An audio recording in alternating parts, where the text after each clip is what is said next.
Hi guys! Good morning! And for today's video ay magluluto ako ng ginataang sigarilyas. Nagigisa na nga po pala ako ng bawang, kaya nga pala ako magluluto ngayon ng sigarilyas na may gata kasi nakita ko dun sa may Vietnamese store na ang ganda-ganda talaga ng sigarilyas nila. Yung green na green pa siya, tapos fresh na fresh, kaya binili ko talaga agad. Ginisa ko na nga rin po pala yung sibuyas, tapos nakukulangan nga ako sa mantika kaya nagdagdag ako ng kaunti. Dati talaga hindi ako mahilig sa gata kasi nga nasisira yung tiyan ko pag kumakain ako ng gata. Pero nung nakasanayan ko na dito kay Najay na lagi silang naglulutong may gata, nilagay ko na nga rin pala yung delata na ginataang tulingan kasi ang sarap din yan lalo na sa mga gulay-gulay. Nabili ko nga lang po pala yan sa may Pinoy store.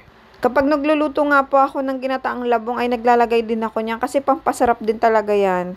Dinurog-durog ko nga lang po pala yung mga isda. Pagkatapos na nilagay ko na rin yung sigarilyas, maninipis nga pala yung hiwa ko. Tapos ay nagpapakulo ako para sa ulam ni baby. Magluluto ako ng shabu-shabu. Naglagay na nga rin po pala ako ng mga pampalasa. Naglagay na ako ng vegetable seasoning, tapos asin, tapos kaunting patis, tapos po kaunting paminta. Pagkatapos ay halo-haluin ko lang, tapos lalagyan ko na siya ng tubig para palambutin na yung sigarilyas. Maninipis lang yung hiwa ko para mabilis lang siyang lumambot. After nga maglagay ng isang latang tubig, ayan maglalagay na rin ako ng Coco Mama na fresh gata. Isang pack na nga nalagay ko niyan eh. Habang nag-voice over nga ako neto, natatakam naman ako sa biko gawang nakita ko nga yung gata. Habang pinapalambot ko nga po yung sigarilyas, ayan lulutuin ko naman yung uulamin ni baby na sabaw. Shabu-shabu nga po pala pero konti lang yung gagawin ko. Pakukuluan ko nga lang po pala at yan ang uulamin niya. Ang dami niya nakakain pag sabaw talaga yung pagkain niya. At eto nga po pala iluto na yung ginataang sigarilyas na niluto ko. Hanggang dito na lang. Salamat sa panonood. Please don't forget to like and follow. Bye-bye!